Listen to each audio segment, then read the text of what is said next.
Everyone, I'm Stuart Fischman. This is the Web Yeshiva, and we're going to talk about the whole entire Web Yeshiva until Pesach is just devoted to the halachot of Pesach and the halachot of the Seder Pesach. And today I'm going to be talking about Karpass. I have a new computer. Let's get my eyes used to the screen here. This isn't my usual time. Usually my classes are at 7 p.m. Israel time, but we have like a family event that I have to attend. So I moved it up to 4 o'clock, and thanks anyone who's listening and coming. So Karpass. Karpass is like kind of mysterious. We all know about Karpass from the famous little song that we sing about Pesach. I just have to find it because I know I loaded it. Where's the little song? Here's a little YouTube I found. So back it up a little. There we go.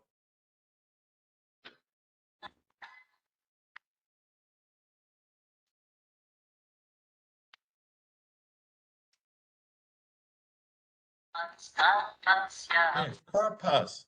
Karpass is there. Karpass is there.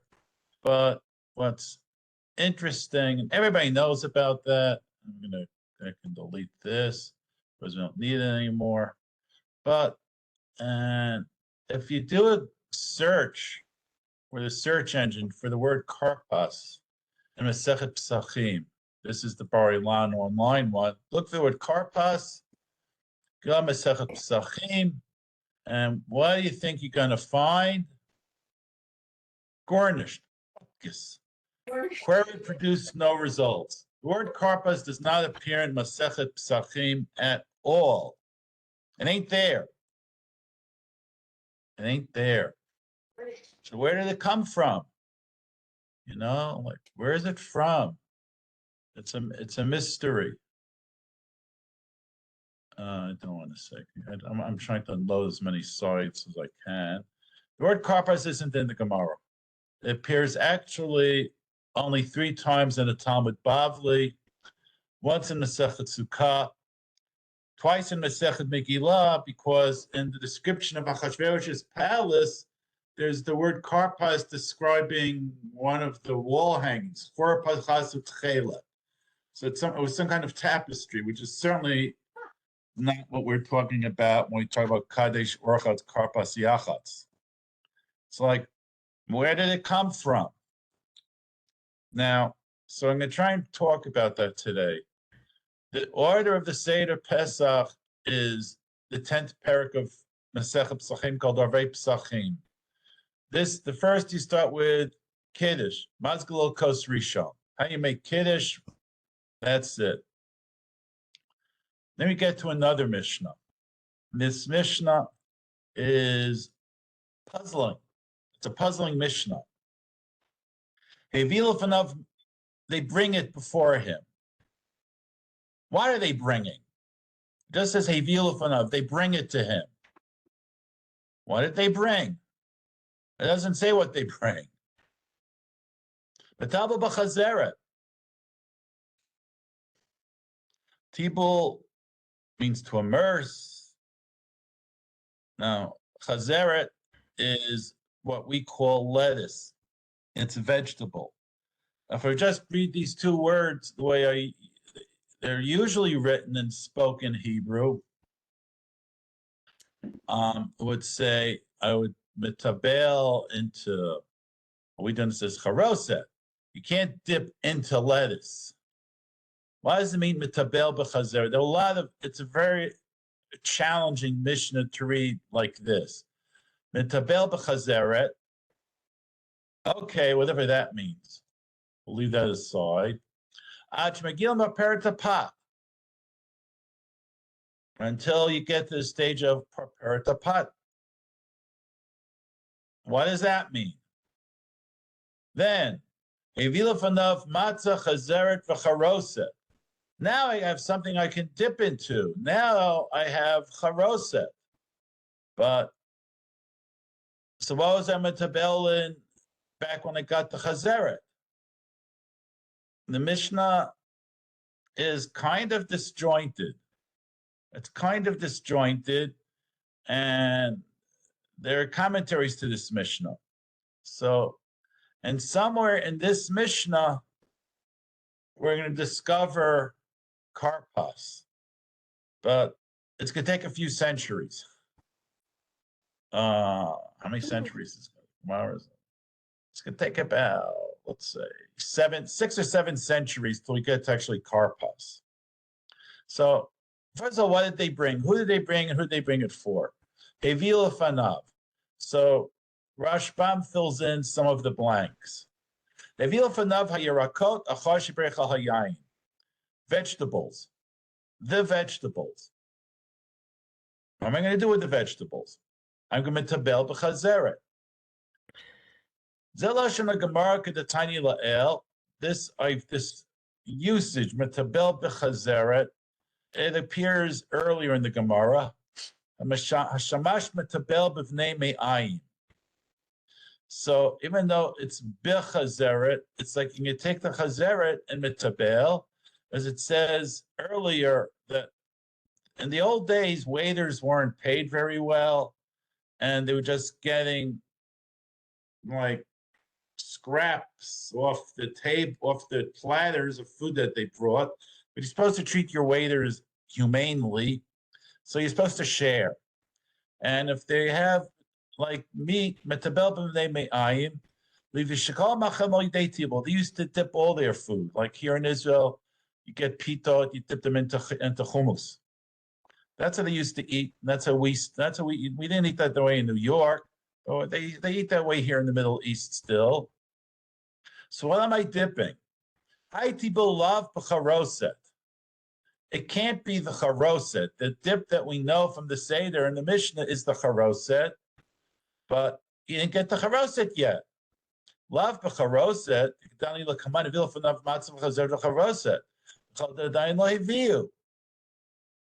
All right, so why are you dipping this mysterious vegetable in? It can't be the charoset because the charoset wasn't brought yet, and the Seder is a sequence. Hevila fanav, fill in the blank vegetables. Metabel b'chazeret means like eat the chazeret. Later you're going to get charoset. So what are you tovel in now? Okay, we don't know yet. B'hay chazeret lav dafka. And as far as the vegetable is concerned, it doesn't have to be chazeret. Okay, it could be any vegetable. But if you have no other green vegetable except for the chazeret, then use the chazeret. And then we have an issue because the chazeret is really the vegetable to be used for al achilas maror. So like, why are you going to use the same vegetable twice? And get into questions of the brachos, which we're going to see. All right. But Machi Megillah Paperet HaPrat. What does this mean? You're going to have chazeret until you get to Paperet HaPat. Kodem she'yagil otah chazeret she'ochal achar matzah she'maveh achilas maror. So Paperet HaPat means the thing that you eat with. And later in the Seder, you're going to have matzah, which is the main part of the meal. It's the bread. And then you're going to eat maror, which is chazeret. So you have some chazeret now, and later you're going to have some more chazeret. That's what the Mishnah means. Why are we eating chazeret now? The tibul rishon zeh, this dipping of a vegetable into something which is not charoset. Why are we doing it? Gemara will say this, it's well known. It's to provoke questions among the youngsters at the Seder. We want the children to be involved in the Seder. We want them to ask questions. So normally in a meal, first they would have some bread, then they would serve the various courses, including the salad course. But Leil Seder, you have a salad course before anything. It's odd. The children will ask, why are we doing this? And then you get the conversation going. And then, okay. So that's this odd Mishnah. Evilo Fanav doesn't say what they brought. Vegetables. I can presume it's vegetables because it talks about the chazeret. What am I doing with the chazeret? Well, I'm going to dip it. It says tibul. I'm going to dip it into something, but it can't be the charoset because you don't have the charoset yet. So the Tosfot are going to elaborate on this. It's not like you're dipping the lettuce into lettuce. That doesn't make any sense. You're going to eat the lettuce by dipping it into something, which we have to define. Sometimes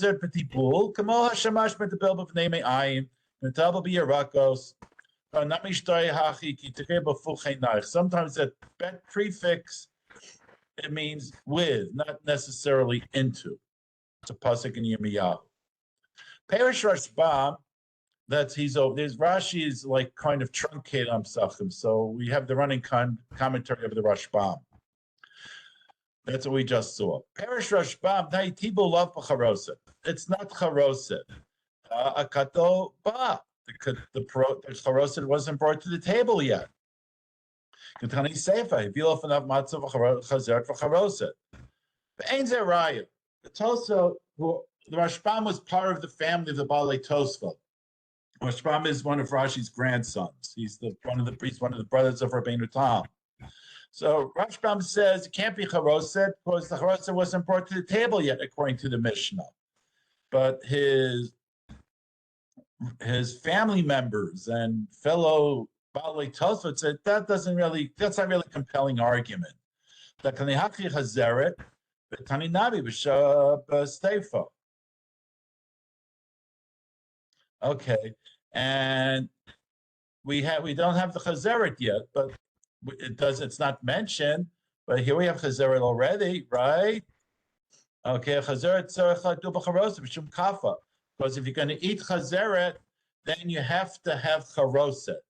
Chazeret is considered very sharp. Just have to. My wife just called. I just have to send her a message. Let me just send her a message. Hold on.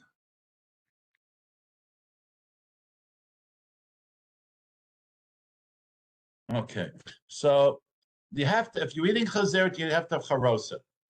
Otherwise, you'll get sick. Okay? Or what at least my family do, we use salt water.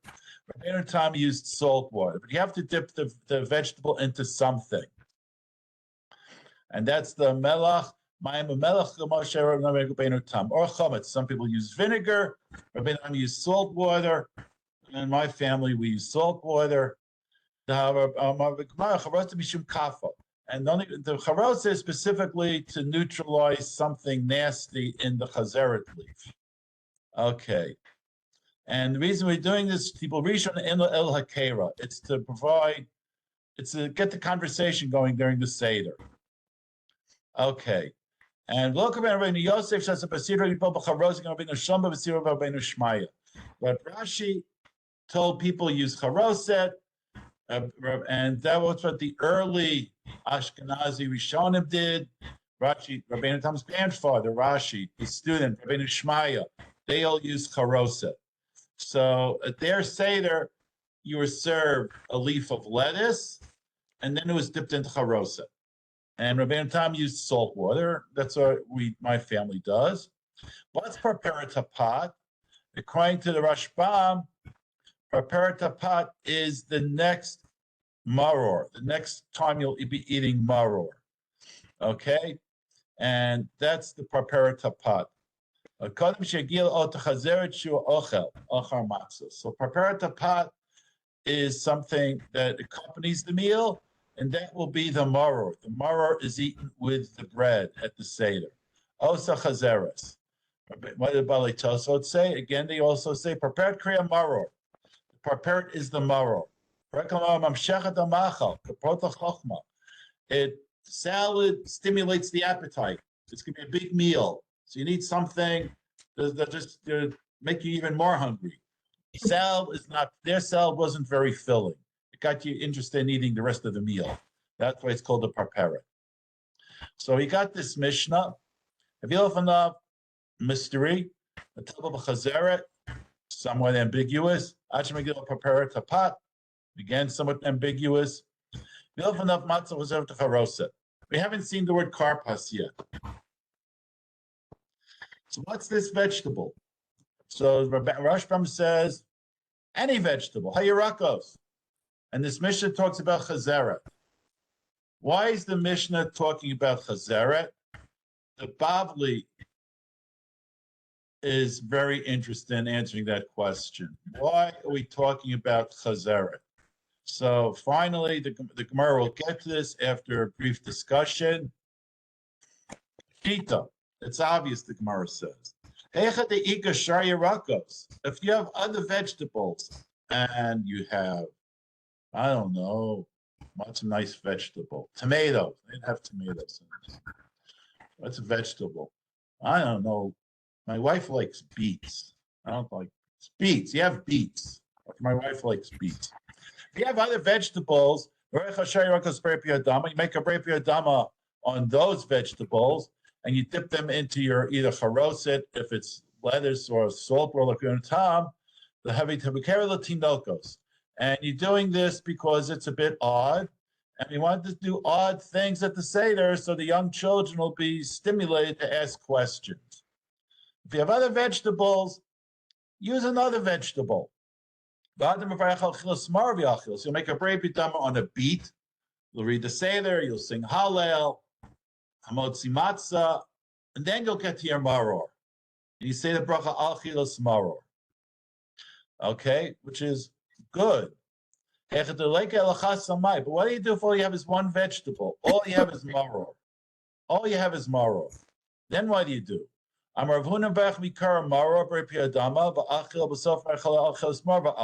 you'll make your al chilas maror not with the matzah, but at the beginning of the Seder. Because there are two, like, objectives. One objective is the pasuk al matzot marim yochluhu. That's a pasuk by Karpass Pesach as well, but the maror should be eaten along with the matzah. And that's correct. That we do in the Seder according to Hillel. Maror is attached conceptually to the matzah. So I would wait with the maror. Wait till I get to motzi. But on the other hand, I need to dip. I need to do something odd. I need to eat a vegetable before the meal begins. So the children will ask questions. So if I have a choice of vegetables, I won't use the maror for that first salad course. I'll use another vegetable. But all I have is one vegetable. All I have is maror. Then what do I do? So, Rav Huna said, you're going to make a bracha. All you have is maror. So you say, brei piyadama. Okay, so you can eat that vegetable first and just say brei piyadama as the salad course, and they'll get the children stimulated. Oh, what are you doing now? And then you'll make another bracha, al chilas maror, and eat more maror. Okay? So Masko, Rav Chisda doesn't really like that. See Rav Chisda. Maski for Rav Chisda.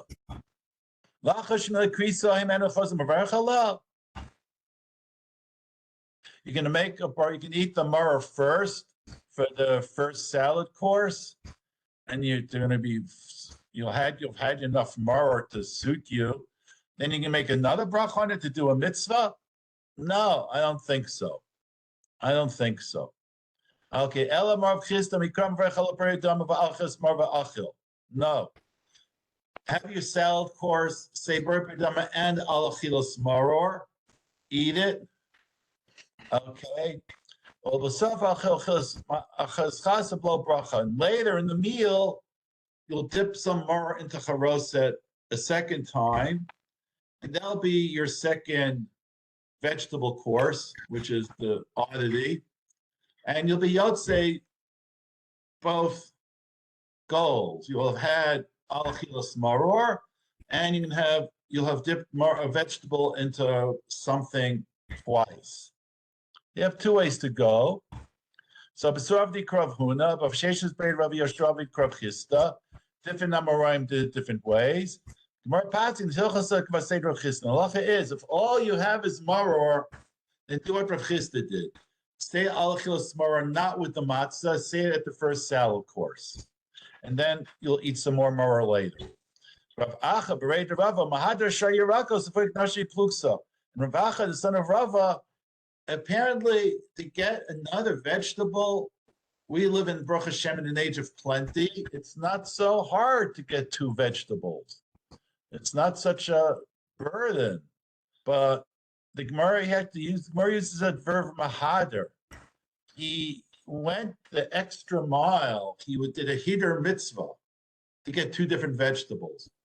So apparently having two separate vegetables at Leil HaSeder wasn't so easy to do because they use this word mahader. So we still didn't see anything about Karpass. Hasn't popped up yet. Where does Karpass, where do we see the word Karpass? So someone who deserves to be remembered, I really, really think, is a Professor Yehuda Felix. He looks like a very serious man.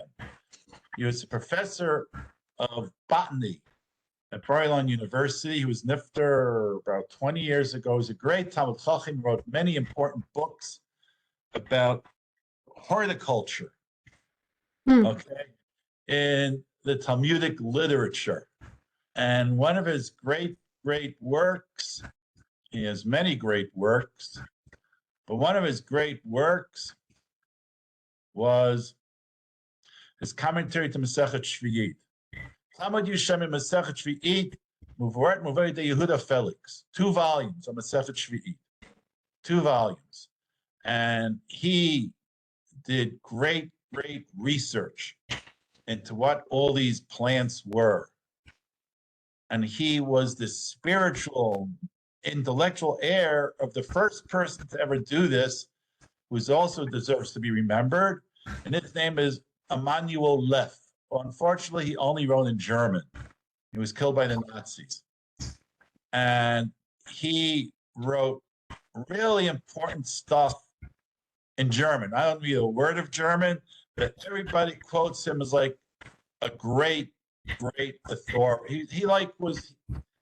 He took all these words, he looked at them in Latin and Greek, and he studied ancient Pliny the Elder and all these other Romans to see what were they growing? What were they growing? What do we know about? Because all we know about Karpass, like it's not in Masechet Pesachim, it appears in Masechet Kilayim. Okay. All right. I mean, Shvias. Okay. How come I wrote this in Kilayim? Okay. Pecan for your boozing, I showed them. I have no idea what these things are, but Professor Felix did. Karpass Shipanaha. There's Karpass. Karpass that grows in the river or in the stream. There's Karpass. Okay, there's Karpass. Garga shall offer. Peturim and the masos, the Kacham Adam B'Shvias Gamitzam Nishmar. Okay. You have to bring Meiser from edible things. If something is putter from Meiser, it means it's not really edible. Karpass of the river is putter from Meiser. The Kacham called them B'Shvias. And Shemitah vegetables have to be treated with holiness. There are a lot of halachas. And we don't trust everyone. If a farmer would bring me apples during Shemitah, I would really need to know that he's like observant and that he grew the apples properly and he made them hefker properly, and how to buy and sell them has to be done according to very strict halachos. Vegetables altogether you can't buy from it because you're not supposed to plant during Shemitah. So if someone shows up with Karpass, we have to see what Karpass is. You can take it from anyone. Why? No one grows Karpass. At least Karpass on Naharot. No one's growing it. No one's growing it. So he is personally. What? You say something, Miss Zeitlin? Hi, sorry. But today we do buy parsley today. We use parsley, so We're going to get to there. We're getting okay, there. fine. We're not there yet. I didn't know that my mic was on. I'm sorry. No, it's fine if your mic is on, but we're not there yet. We're discussing what is Karpass, because it's not in Masechet Pesachim. The word Karpass does not appear in the Gemara at all. It doesn't appear in the Gemara in the Bavli only 3 times, and twice in Masechet Megillah. It's talking about the Karpass in Achashverosh's palace. So, like, where did Karpass come from? So we're on the trail of Karpass. So now we're going to see Professor Felix, okay, and he's going to tell us about Karpass, and then we'll see how this unfolds. The tale of Karpass. All right. So first of all, he has very nice illustrations. Which one is the Karpass of the Naharot as opposed to our Karpass? Karpass habeitzot. Okay, he says that's the Karpass that you find growing in marshes in Israel. That's not celery. That's not parsley. So how we get to our Karpass, what we're using. Okay, so just have to keep on going. All right, that's the book that I'm getting it from. Here it is, Karpass. Okay, I have to zoom out. Karpass Sheba Naharot, the Karpass that grows in streams. Okay, Kana B'Shar Nisla Mishnah. Karpass habeitzot, what's called, I guess, in modern botanical Hebrew, marsh Karpass. Hadam la Karpass Arechan. There are 2 types of Karpass. Okay, and he has Latin names, Appium nodiflorum, as opposed to Appium graveolens, Anglit celery. So if you live in Canada like Mr. Krim and you want to impress the grocer, don't ask for celery, ask for Appium graveolens. And he, well, I didn't know. Everybody should have a working knowledge of Latin. That's it. So that's close to it. Okay, and that's what we're going to see when we get to what we use for Karpass these days. So that's our first, we're on the trail. Karpass. It's not in Masechet Pesachim, it's in Masechet Shvius, and there is a non-cultivated type, nodiflorum, which you could buy from any Tom, Dick, and Harry, as opposed to graveolens, which certainly is cultivated, celery. What's the difference? He knows these things. What's the essential difference between nodiflorum and graveolens?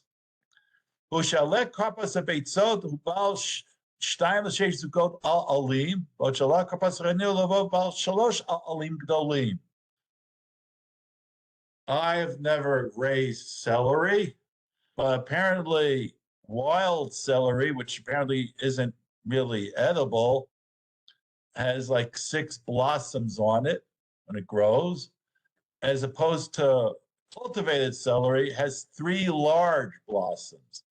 Okay, and he quotes other Rishonim and what this is, and that's our first hint. That's our first link to celery for Karpass. The Gemara doesn't mention the word Karpass; it just says vegetables. Right? Rashbam said whatever you have on that plate of vegetables, and again it talks about chazeret because apparently, what do you do if that's the only vegetable that you have? Because you have to make an al-chos mara on it. And we saw in the Gemara was someone who was mahader to get 2 different vegetables. So apparently it wasn't so simple or taken for granted to get 2 types of vegetables for your Seder plate. Baruch Hashem, we have more prosperity these days. Okay, so how are we going to get to the word? How do we get to the word Karpass and Simane HaSeder? Now, Simane HaSeder, again, there are various Haggadahs out there, and they have all sorts of ideas. One of the great scholars of all times was Rav Nachum Kasher Zatzal. He wrote this encyclopedic commentary to the Torah called Torah Shlema. He had an encyclopedic commentary to the Haggadah called Haggadah Shlema, And I was very happy to buy one many, many years ago, and I still lived in New York. Looks like this. He writes everything on everything. Everything you want to possibly know about the Gada is there. And he writes about the Simania Seder, that little jingle that we heard earlier. Kadesh Orchatz Karpass Yachatz. There's the word Karpass. It's in that little jingle was, some people say, attributed to Rashi. Yesh Bachazim Rashi. And a student of Maharil was in the 14th century. And Rav Kash himself thinks it was written by Rabbi Shmuel, applies as one of the Balei Tosfot. So the word Karpass is like inserted into the Seder as something definite, let's say in the 13th century. Okay, the Bavli has no mention of Karpass. So the year 600 to the year 1200. 600 years, no one talked about Karpass. All of a sudden, it's there. Now, there are other jingles. This jingle caught on. There's a competing jingle. Rav Kash has like 20 competing jingles from various manuscripts. Geffen Kiddush Zman, the Tilo Yerako Sadama. Not Karpass, which is a specific species. Vegetables. Just like the Gemara said, you bring a plate of vegetables. Not Karpass. Nothing. So Karpass caught on. Karpass caught on. The other jingles you only find in an anthology like the Haggadah Shlema. How many jingles does he have? Well, just in case you're curious. Page 77. He has 14 competing jingles. But this is the jingle. Kadesh Rachas Karpass Yachas. It caught on. And it had to catch on for a reason. Something had to make it, yeah, we want Karpass. So like, why? So you go on to Machzer Vitri. Rashi's students wrote a halachic book called Machzer Vitri, is main to a certain Rabbeinu Shmaya. How do you conduct a Seder? Mavian lafan of karo bashlosh matzos. You bring a tray with 3 matzos. V'yarakos she'ena marim. Don't bring maror, because if you're going to bring maror, then you get into all the problems of the Gemara. When do I make the bracha al chilas maror? So don't bring maror. Bring a tray that's 3 matzahs, some other vegetable. Don't bring maror. What vegetable do you bring? Gonchama, dafnu, davilav. This is old French. Gargira, ruga, karpasa o afya. Here we got, you have karpasa, which I'm not clear what he means, but apia. And keep in mind, what did Professor Felix say celery is? You go back to Professor Felix, and that's the book. I always get the wrong flick on my first try. It's embarrassing. Appium. In Latin, it's appium. Okay, remember, you can go to your grocery store tomorrow and ask for, I want 2 bunches of appium graviolins. Don't say celery and see what he says. I want appium graviolins. Appium, we want appium. And appium is really close, at least to my ear, to, where did you go? Where did my Machzer Vitri go? Come back, Machzer Vitri. Here we are. Appium, appia. It's almost the same thing. It's close. It's very close, right? So that could be where celery came from. The appia that became the green vegetable. I don't know what these other green vegetables are. I'm not Professor Felix. He would probably know, but I don't know. But appia sounds like opium to me, and it's not opium. It's appia, and appium is celery. And what do I do with it? Like the Balei Tosfot said, even if it's not maror, you dip it into charoset, which is what the Rashbam said not to do, what Rabbeinu Tam said not to do. But this is Machzer Vitri. It's Rashi's students. Rabbeinu Tam broke with them. But like the Tosfot themselves said, Rabbeinu Shlomo and Rabbeinu Shmai said, yeah, use charoset. Because when you go back to the Mishnah says, chazeret, and chazeret has to be dipped into charoset. So Rashi was using charoset. His student Rabbeinu Shmaya was using charoset, and by the time of Rabbeinu Tam, they weren't using charoset. They're using salt water. I'm just asking if any questions. No. Any questions? No questions. Okay, so we can go on. And find, so charoset, and I mean, Karpass to catch on had to acquire some sort of meaning. And the meaning is found in Maharil. Maharil was the great Ashkenazi authority, let's say in the 15th century. There was a migration away from, the Jews were expelled from France.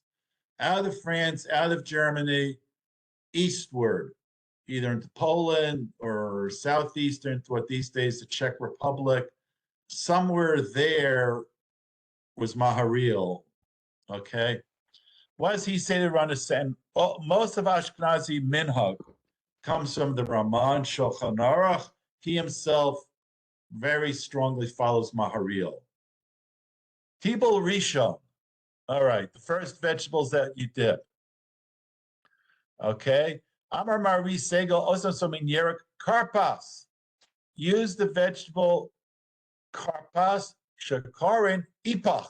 So you got two of you have Ipo in Rashi and Machzor Apium in Latin. You have the A and you have the P. I really think they're all talking about the same thing. This is what we call, which Professor Felix defined as celery. Why? So Karpass, again, which is the Mishnah and Masechet Shvi'it, which does mention Karpass, which in Latin is Apium graviolens, and Apium is close enough to Epoch, which is close to Ipa in Machzor Vitri. Why did this catch on? Why? Why am I doing this? Now, I'm afraid the Karpass Mafer Samach Perach. Samach, and you have Pei Reish Chaf. Shishim Ribo Avdu Bafarach B'Mitzrayim.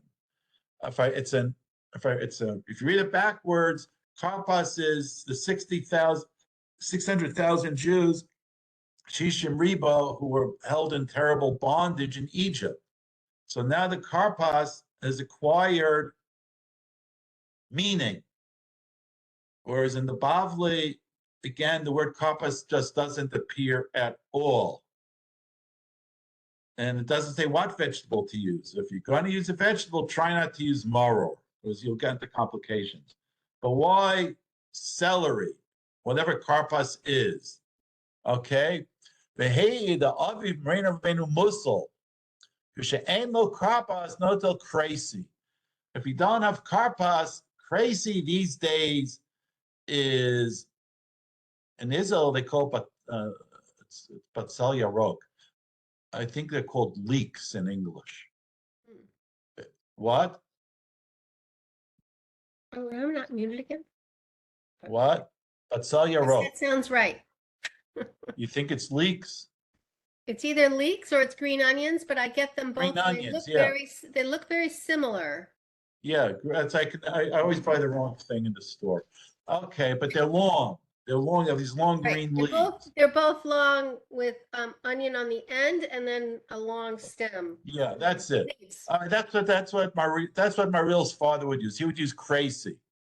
All right, Shakarin Latif in his language. It's called Latif Latibul Rishon. The mitzvah of Zachar Achar Shar Yirakos. You should look for other vegetables. Don't use the maror vegetable. If you use the maror vegetable, again, the Gemara has this whole thing. What do you do about your bracha? Some people use parsley. He wasn't sure about parsley. Petrozilia hayama supak. Okay? Now, Tzedakah that that was what to make. You want to make a brei priyadama, and when it comes to halachas of brachos, you only make a brei priyadama on something that you would normally eat uncooked. It's like a raw potato. You're not going to say bray piyadama on a raw potato because you can't. Raw potatoes aren't meant to be eaten raw. They're meant to be cooked or fried or whatever, or baked. Then you make a bray piyadama because that's the way it's meant to be consumed. Apparently, if he considered petrozelia what we call parsley, I think people do put parsley into salads. So I'm not sure what his petrozelia was. In modern Hebrew, petrozelia is parsley. And people do eat parsley, just like they eat lettuce, and they're eating lettuce and making bray piyadama. People eat parsley. So I'm not sure what his petrozelia is. He was ambiguous when it came to petrozelia. Okay, so now we got to Karpass. Karpass comes from the play on words of the here it is of Samach Perech Shishim Ribo, and that's how the word Karpass got inserted into the Seder. And what is Karpass? For that I need Tluchim Masechet Shvi'it, and I see that there was a wild, uncultivated Karpass, which wasn't edible. That's why the laws that you could eat it without being mafresh trumos. But there was an edible, very closely resembled plant, which Professor Felix kindly tells us is celery. And that's how we got to where we are. Okay? Any questions? None. Okay. So if there are no questions, so that's it. So petrozelia, we do eat petrozelia, we eat parsley. I don't know what the petrozelia was of Maharil. Celery is, how many leaves are there? 1, 2, 3. Professor Felix knew how to count these things better than I do. Okay, he says usually find 3. That is certainly, as far as Professor Felix is concerned, the edible Karpass. The Appium graveolens, as opposed to the Appiums something else which wasn't edible, which is in Masechet Shvi'it. But there are people who insist on potatoes. Why are they insisting on potatoes?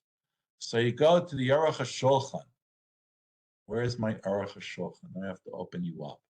Aruch HaShulchan, Kufay Gimel. Where'd you go? No, here we are. This is the Aruch HaShulchan, who lived in Lithuania, which in Pesach could be very, very cold and very, very hostile. Okay. So you have to bring a vegetable. We use onions, oat snow, or radish. Or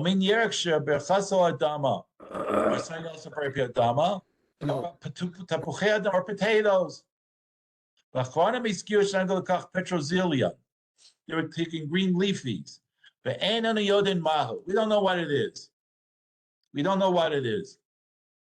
In northern Lithuania, in Pesach, you could still be under a foot of snow, and there are no green vegetables out there in the market.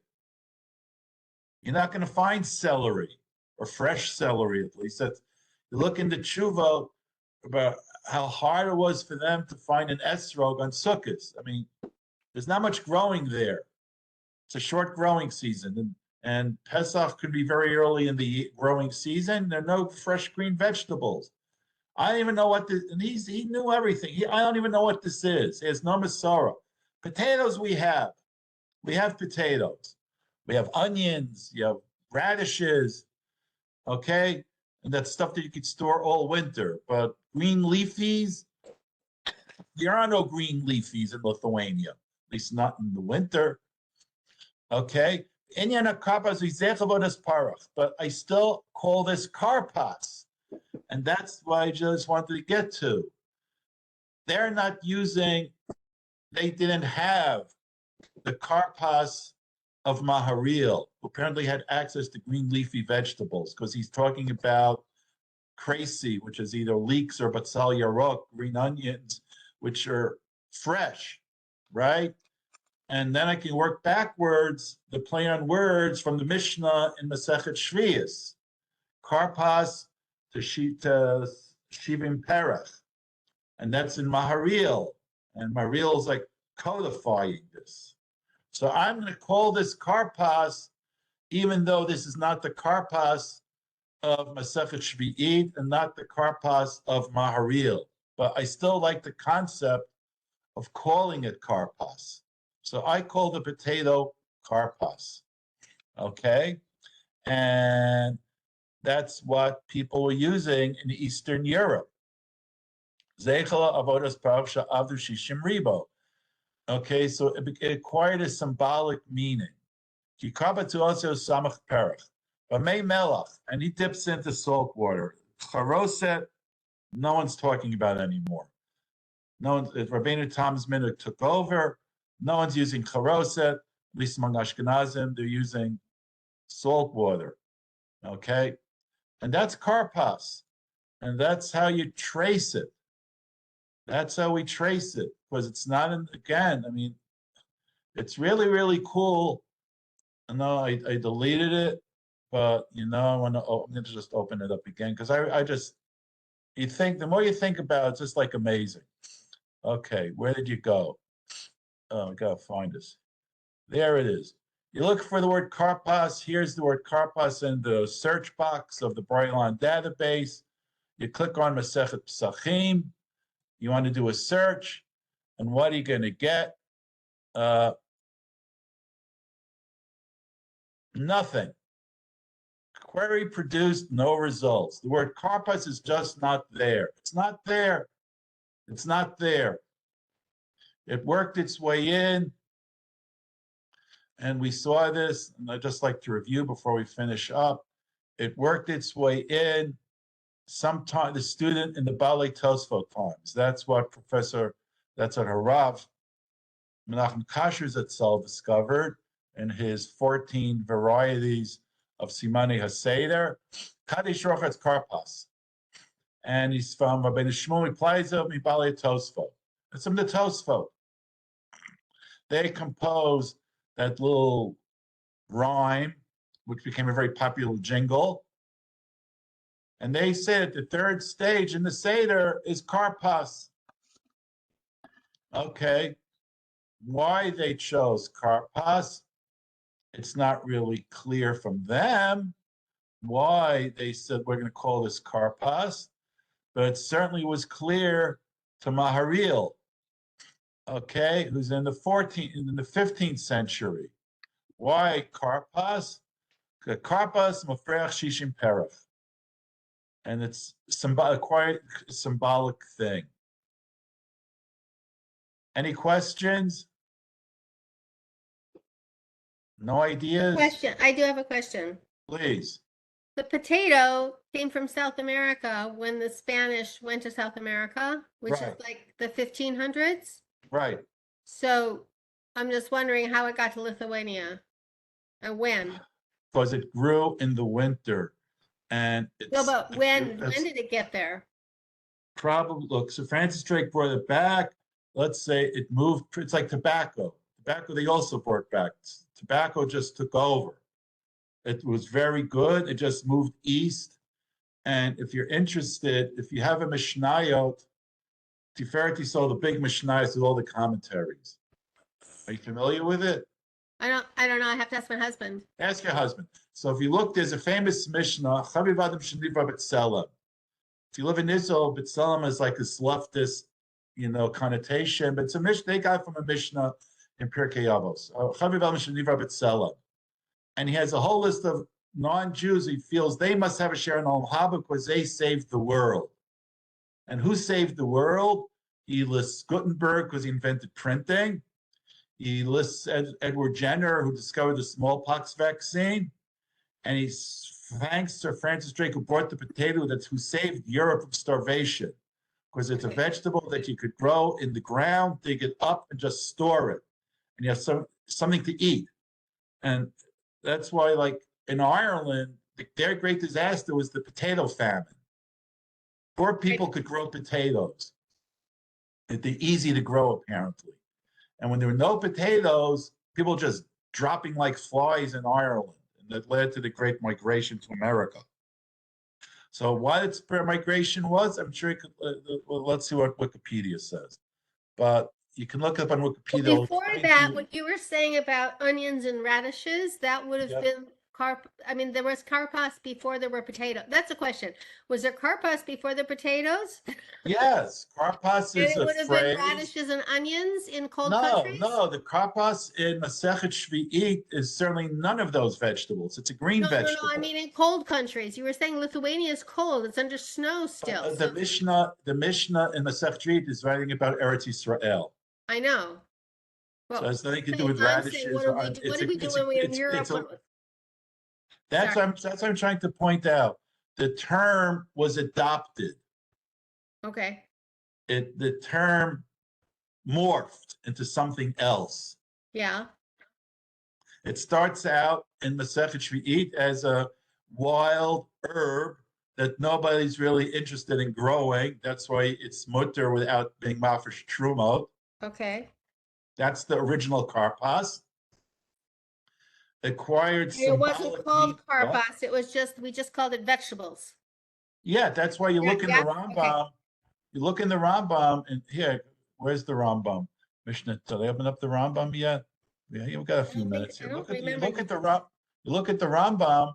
Yeah. Who certainly never saw a potato in his life. Right. So he describes the Seder. Rambam Hilchos Chametz Matzah. Matchil Mavarech B'Vari Peradam L'Kach Yerek. Just take a yerek. He doesn't say that. The word karpas isn't in the Rambam. Okay. L'Kach Yerek. You take a vegetable. Okay. You take a vegetable. The Rambam and his Rambam also wrote a commentary to the Mishnah. Where's the Mishnah with the Rambam? Where's my Mishnah with the Rambam? Mishnah and my Rambam. Open. Okay. Again, we have that odd Mishnah. You bring him, why are you bringing him? You're bringing him something. It's vegetables. Okay, what does the Rambam say? This is the Seder we're being taught. You build enough a shulchan, bring him a table.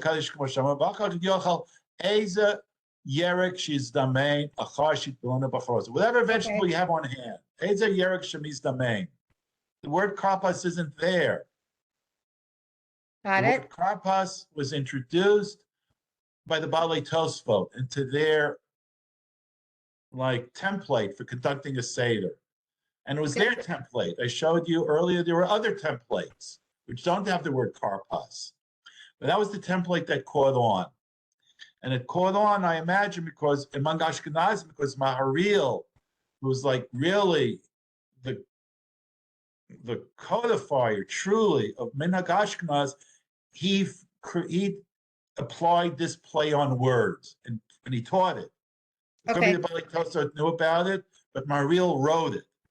The karpas backwards is shishim perach.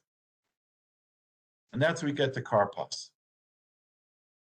What does that mean, shishim? I'm sorry, shishim perach. What does that mean? There's shishim ribo, 600,000 Jews, or is 10,000. Yeah, I'm just trying to, from the word karpas, how do we get there? Spell it backwards. Maharil says, spell it backwards. Samach pei. Rech, pei resh kaf. Samach is shishim ribo perach. The pasuk says avodat parach. He liked that play on words. He taught it to his students. They wrote it down, and Maharil's minhagim determined, true. I'm not exaggerating. He made Minhag Ashkenaz what it is.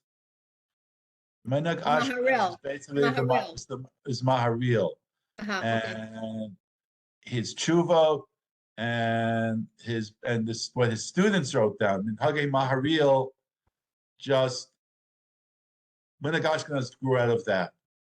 Okay. And that's how we get the karpas. Okay, thank you. No, and if you just, there's one other way to look at everything. This was like the way that you learn and that you're taught. There's another book out. It's like the Mishnah is puzzling. Okay, the Mishnah is puzzling.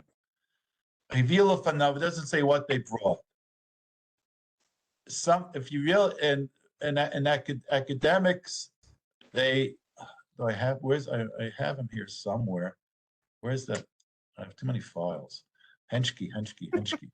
Where's Henschke? If I can't find him, I can't find him. Okay, I'll show you something else. Okay. Academics like to look at manuscripts. We saw the Mishnah was printed in the Gemara.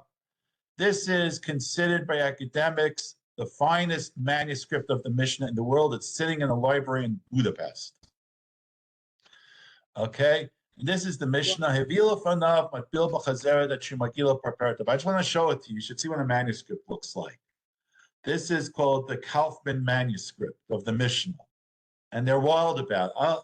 I've asked people; they just know, like, yeah, this is right. Wow. Okay, this is the manuscript. If you want to, and so they like to look at things, and then they come up with ideas. And so one of the ideas, and I have the Haggadah here. He's a very nice man. He answers questions. If you send him an email, he'll answer a question.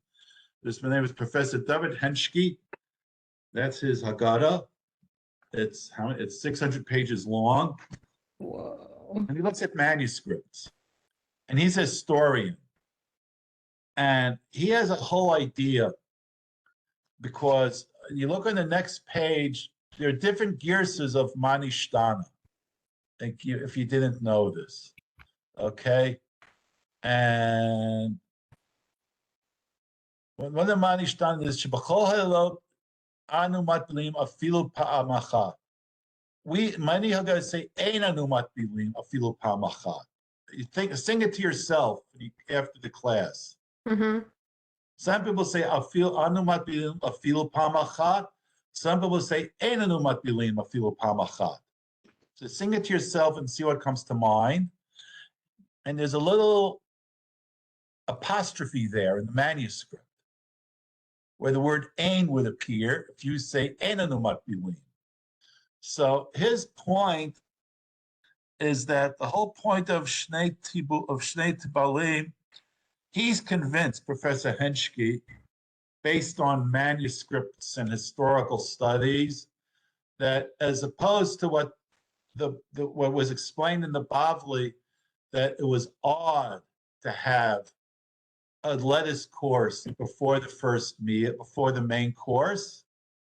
He felt that, no, they always had a salad course. It would be odd to have the second salad course. And he has this whole theory. It's a very interesting theory about how to construct what was Karpass all about. But I'm sticking with Maharil. All right, but if you have if you live in Israel, it's easy to get this. It's easy to buy. It's like Shavuot Seder. Do you live in Israel? Yes. You know, where do you live? Ramat Beit Shemesh. Fine. Ramat Beit Shemesh, Aleph or Bet? Aleph. Or Hey. What? Or Dalet or Gimel. Yeah. We have a lot of letters out here. I'm in Aleph, but my husband Aleph. has cousins in Beit, so it's it's All right. right, so the cousins in Bet don't want to see this book. They don't want to see it. Okay. They do not want to see it. Okay, well they're Hasidim, so they might not anyway want to see it. No, but if you have them over, they don't want to see it in your house. Then they won't trust your kashrus. So. Okay, well, okay. But if you live in Aleph and Shavuot Seder comes by, Hebrew University, Fus Magnets they each have a very nice 2-for-1 sale. Right. So if you feel like it, you can buy it if you have the patience to read it. It's a very interesting book. All right. So have a Thank you so No, much. see you next week, Heather. Thank you so much. Any other questions? Anybody else have questions? I can unmute everyone. Unmute all. Any questions? No. Then I'll say goodbye for now. I'll see you next week, Belina. Okay, bye-bye. Thank you. Okay, bye-bye. Thank you for your time. Thank you. Thank you. Bye-bye.